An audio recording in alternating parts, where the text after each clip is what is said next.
various trusted money transfer services such as Western Union, Ria Money, Unity Link, Apex Link, and Ghana Pay. Visit us today to access a wide range of banking and money transfer services. ARB, Apex Bank, and Rural Community Banks, together for progress.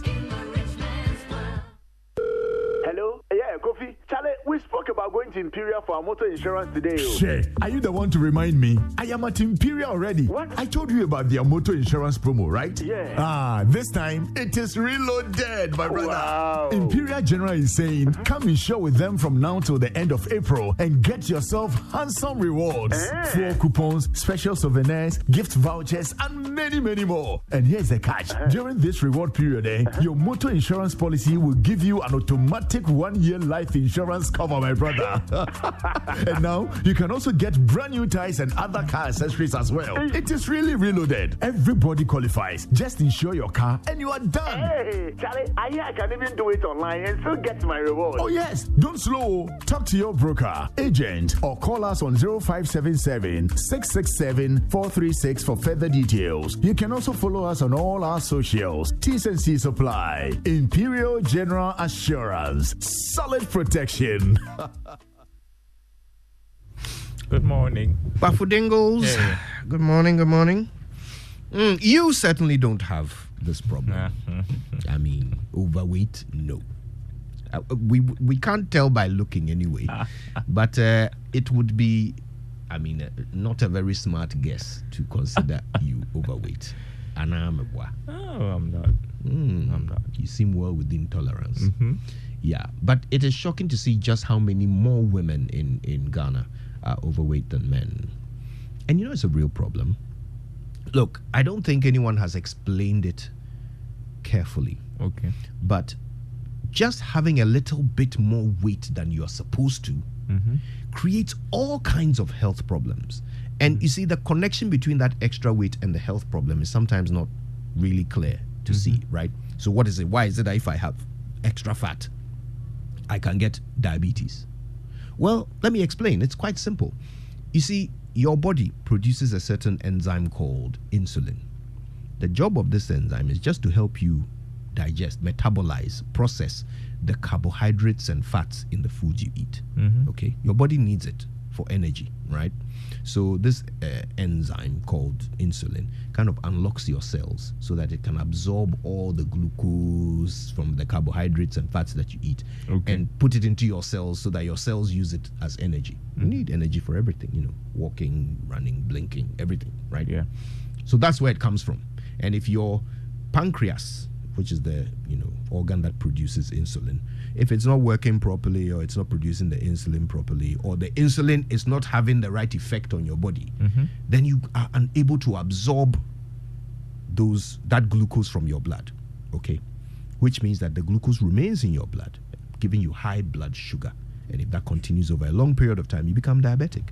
Now, being fat or being overweight, what it does is that it also releases certain hormones that make it difficult for your body to process the glucose and the fats and all of that you eat. So your insulin doesn't have a good effect on your body. It's unable to unlock those cells. Your body becomes resistant to insulin, which means that the glucose continues running through your blood, keep giving you high blood sugar for a long period of time. Then you become diabetic. Wow.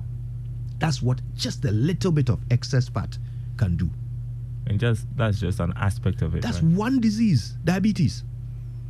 It causes heart disease, cardiovascular disease, strokes, just because you are carrying around a little more weight than your body was designed to carry.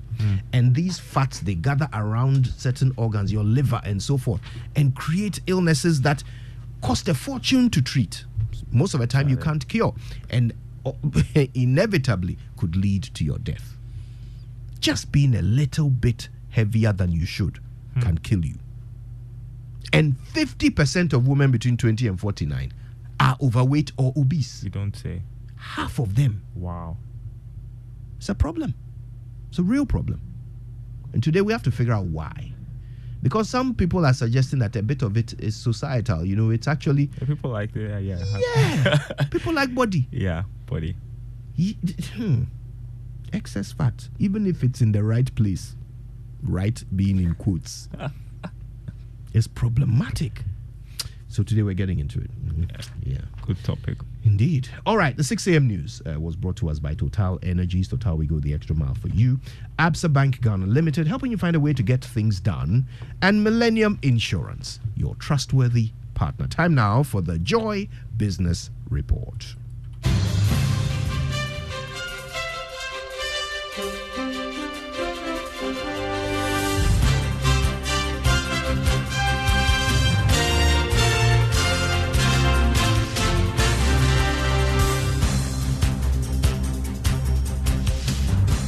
Hey, good morning. Welcome to the Joy Business Report. Coming up this morning, World Bank Board approves $300 million for Ghana to support some budgetary projects and stabilize the economy. Also coming up, Bank of Ghana's international reserves boosted by more than $600 million following the transfer of bailout package from the International Monetary Fund. Plus, inflation expected to decline to 22.4% in January 2024. We hear from IC Research. Stay with us.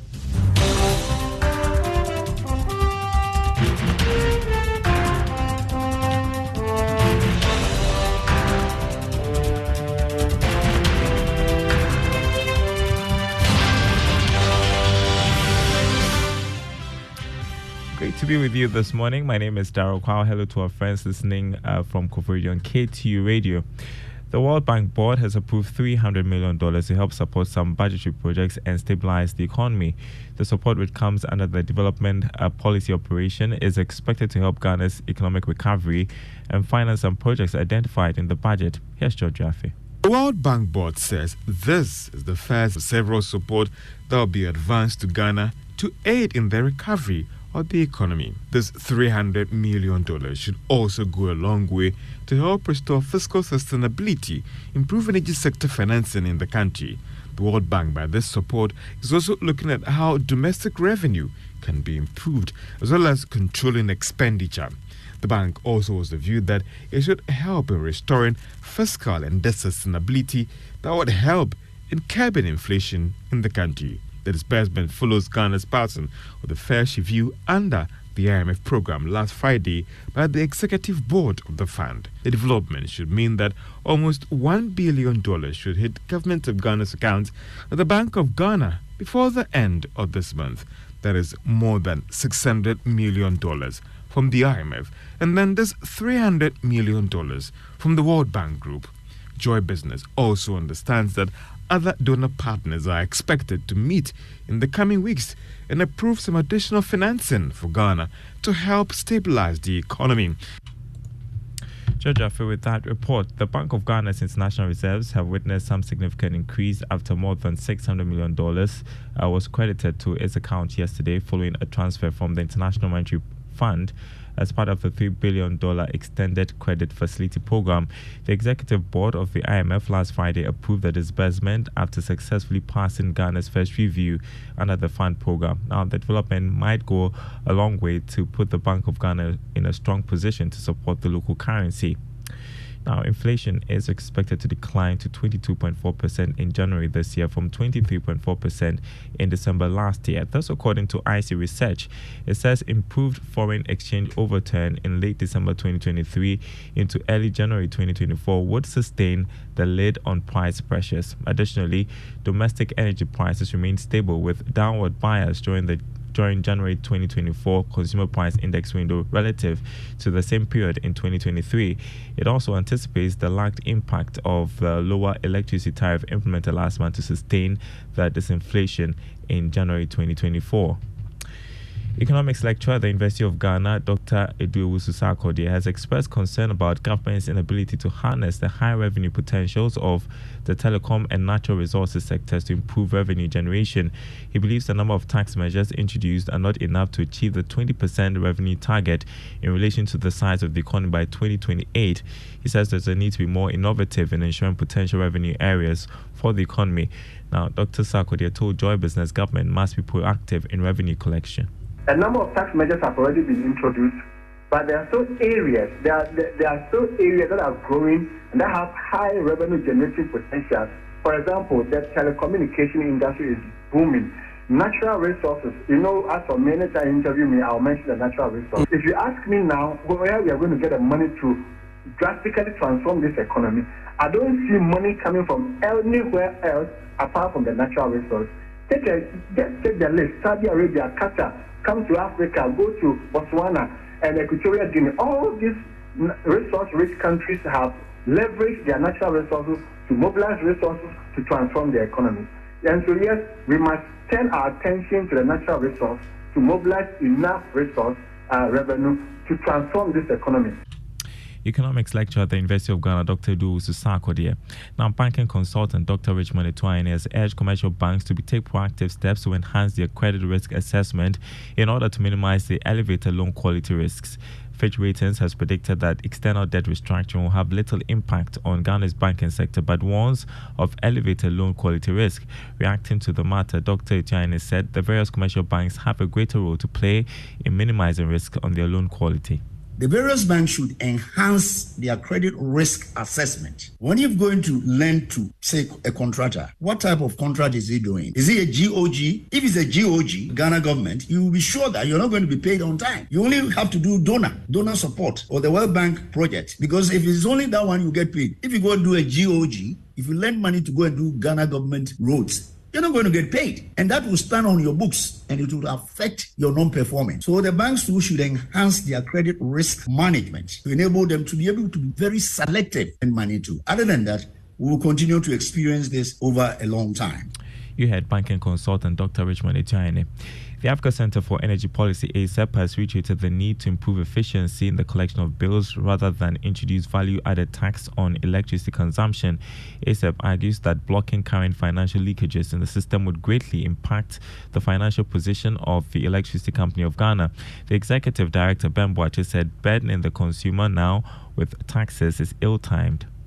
That additional tax on consumers, who are about 30-35% of the total consuming populace, I don't think is going to shift anything. What we need to focus on is making sure that those who are not paying pay. We are able to account for the power that is generated. We have the systems to do that. And once we be able to clean up that space and being able to optimize the tariff so that it is much more less burdensome on the people, then you can then go into these kinds of things to see how do we generate more revenue. Otherwise, you only have a few credible consumers who are always taking the bullet. They're always taking the higher tariffs. Executive Director of ASEP, Ben Boakye. Gwel PLC has extended support to the victims of the Akosombo Dam spill to alleviate the plight of displaced individuals. Group CEO and Managing Director Kwame Osei-Prempeh says the move is to give back to communities the company operates in. He spoke during a presentation of a check of 150,000 cedis to the Member of Parliament for the North Tong constituency, Samuel Kujeto Oblakwa. The Akosombo Dam serves every Ghanaian, and so if in our enjoying it, part of the society suffers for that, it's our obligation to help in whatever way we can. So you call here this morning to make a small donation to help you mitigate your losses. Kwame Osei-Prempeh, the Group CEO and Managing Director of Gwel PLC. Cocoa is a major income earner for Ghana, but the sector lacks the investment in technology to boost production. Breaking cocoa pods to harvest beans takes days when in fact it can take minutes with a breaker machine, while two young people have created one to solve this problem. And here's the second part of our feature on MechFix Engineering on the Joy Business Van. The innovative cocoa pod breaker machine was created by Daniel Chumesi and Elizabeth Amwa, who were both trained at the Design and Technology Institute. Following the design thinking process, we're able to now coach them from step by step how they'll be able to do that. And they themselves were able to come up with their concepts as to how they want to do it as a result of research they did from the internet, watching videos, reading a lot of books on the subjects, visiting the cocoa farming community to inquire from them some of the few things they will need to be integrated into their product. So So that was Philip Edute, Chief Solutions Facilitator and Community Innovation Project Coordinator at the Design and Technology Institute, who supervised the making of the Cocoa Pod Breaker machine by McFix Engineering. Catch the full episode at 2 p.m. After the Joy Business Report, 5 p.m. on Business Live on the Joy News channel. Before we go, let's check the markets for you. On the currency market this morning, the dollar going for 12.